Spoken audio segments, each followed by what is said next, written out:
Good morning, ladies and mothership. It's Ruth from the Consult Centre on your Business and Development Day. I think, is that the first one of August? It could be Personal Business Development Day. Today, apparently, is all about goal setting. So before we get any further, two things to mention. If you hear seagulls, I'm in the Highlands of Scotland. If it sounds echoey, I'm in a room that I've just decorated with no furniture. So apologies for that. Second thing is, who else is coming up? There is Kalini at 10 o'clock. There's Sarah at 11, my fellow pirate.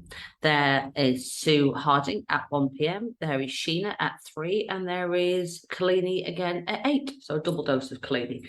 So we're all going to be on and off, and we're going to make this short and snappy. It's 9 o'clock when mine goes out. This will have already been recorded, and we're 10 minutes maximum for everybody. So what am I here to talk to you about? I'm going to get some little notes up. So goal setting. So the captain of the mothership and Nicola have been let out of the utility cupboard. And they're currently in the deck chair storage area. So not much more comfort for them, but they have got a chair each. So goals, right. The first thing about goal setting for me is, what is the goal? Is it even realistic? Will it get you to where you want? And is it your goal? No, that sounds a bit ridiculous, but a lot of us spend a lot of our time trying to achieve or be what they think somebody else tells them they ought to be, or what they ought to be doing, or so-and-so said this on social media, so I need to be doing this, or I bought this course and I haven't done it, or God forbid, the horrific things that I call productivity journals. Some people really, really like journals, and I'm not going to be in any way disparaging about journals, but for some people, they don't work because they reinforce failure. Because in your productivity journal, if you've noticed, don't know whether you'll have checked yours lately, but it might not say things like your self-care. If it does, brilliant. It might not say things like family time, what you're going to do for your goals around and objectives around family time. It might not say things about your health and your well-being and your nutrition. It's all about productivity, productivity, productivity. And with many things like this, how do you ensure success? Well, you ensure that your body and your mind and your system is ready for a little bit of hard work. But those productivity journals, for me, in a lot of cases, reinforce failure, because they get you to write down all these goals, all these things you're going to achieve, but they don't actually explain to you how it is that you're supposed to be doing it or how realistic it is. So every time you look at it at the end of the day and you haven't achieved something, it reinforces failure. So if it does that for you, can I just ask you to just shut the cover on it and put it somewhere where the sun doesn't shine, and either get yourself a list, if that works better, and just do it daily, or get yourself some post-it notes and stick them on the wall. And one of the best things for me, best bits of advice I was given, was actually by my sister, and it's when I was doing my master's degree. And I'd said to her, I've got to sit down and write these 3,000 words today, I'm behind on it. And she said something to me really interesting. It stuck with me forever, which is, no, you don't. You don't have to do 3,000 words. Just sit down and write 500. Your goal shouldn't be to finish. Your goal should be just to get started. And actually, she was absolutely right. Because when I sat down with a mindset of just to get started and just to write 500 words, lo and behold, I wrote a lot more than 500 words. If I'd have told myself I had to sit down to write 3,000 words, I'd have never have even got started. So one of the biggest things I think for goal setting is your goal setting should be progress, not perfection, and not finish necessarily. So I always think about, what are you going to thank yourself for when you go to achieve something? Give yourself a realistic time scale.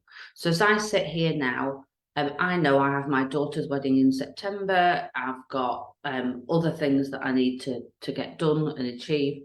So I know that any fresh goals that I give myself now, unless it's about, I'm going to do the garden today, for example, if they are fresh goals that are going to ensure my success, then I have to make allowances for the fact that I will not be totally available to deliver all of those goals all of the time, and not beat myself up about it.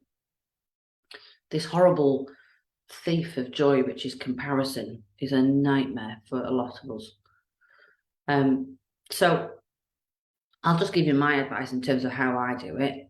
I have a list of stuff that I need to do, and that list of things are short-term things. They're simple things, things I need to get out of the way. And I put all the jobs, the crappy ones, at the start so that I can tick the crappy ones off, and I get to do the pleasurable, more enjoyable ones I look forward to ones toward the end, because my motivator to get the crappy stuff out of the way is to do the stuff that I enjoy. And I've learned enough about myself to know that if I don't do it that way around, I don't get started. So maybe that's one side of it for short-term goals. The other part of it is, what do you want to achieve? So whatever that September date is, or whatever that December date is, by December, I want to have achieved X. And then writing down some idea of, well, what will it mean to you to have achieved X by December? How much easier will life be when you've achieved X in December? Excuse me. If you can't bring those things to mind, the goal's probably not the correct goal. So it's maybe something just to have a little bit of a think about. So what will you achieve? Why do you want to achieve it? Is it your goal? Can you write it down in 2 lines? If it's a paragraph, you've got more than one goal in there. So if my goal is that by the end of December, I have recorded and launched all of my courses online for people to be able to go and study at their own pace, that's great. But then how realistic is it if I work it back from where I am now, today, to then, how will I be able to make sure that I've achieved it? And is it achievable?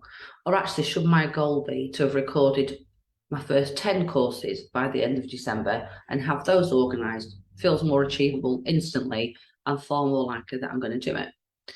And then I'm going to look at the available days and time that I've got between now and then, when I'm not trying to do all my other work, and then look at how many hours it takes me to record a course, and how many of those have I got between now and December, and plot those days in now, or those half days in.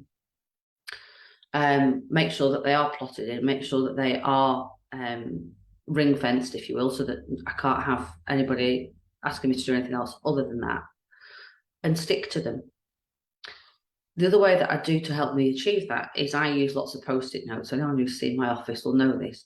I have post-it notes stuck all over the walls, and they are all the individual steps to achieve that goal. So if my goal for December is that I need to record Google My Business course, so that's the first bit.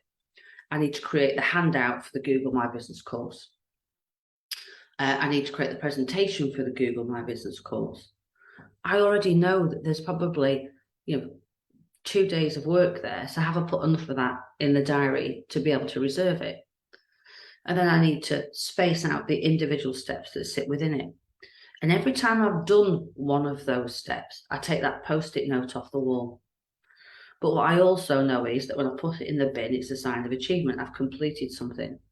But equally, I don't allow myself to put any other post-it notes on the wall, excuse me, until I've achieved and taken one off. So that I can't add to the burden. I can only take away from the burden of the goal setting. So what are my little takeaways? Is the goal realistic? If in those goals, have you also taken some time for yourself to make sure you're in the best possible state, physically, mentally, to be able to achieve those goals? Are they your goals? Are they somebody else's? If they're somebody else's, go get your own. They're far more exciting. Can somebody help you with them?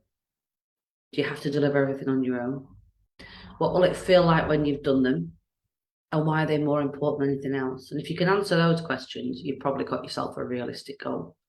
And then it's about planning it, breaking it down, making it feel achievable, putting it into chunks, and making sure that you've got that time in chunks to also allow you the time to be able to achieve the goal. And that's it. That's all there is for me today. Under 10 minutes, I hope. I imagine it is. So I hope you all have a fabulous week, and it is really productive, and you've got a short-term list of goals and you've got a longer-term list of your plans. But please make sure that you look after yourself in the whole process. And if you've got one of those bloody productivity journals, if it hasn't got space in it for your health, your well-being, your nutrition and time with your family, carve out a page if you need to, or chuck it in the bin, because comparison is the thief of all joy. Bye for now.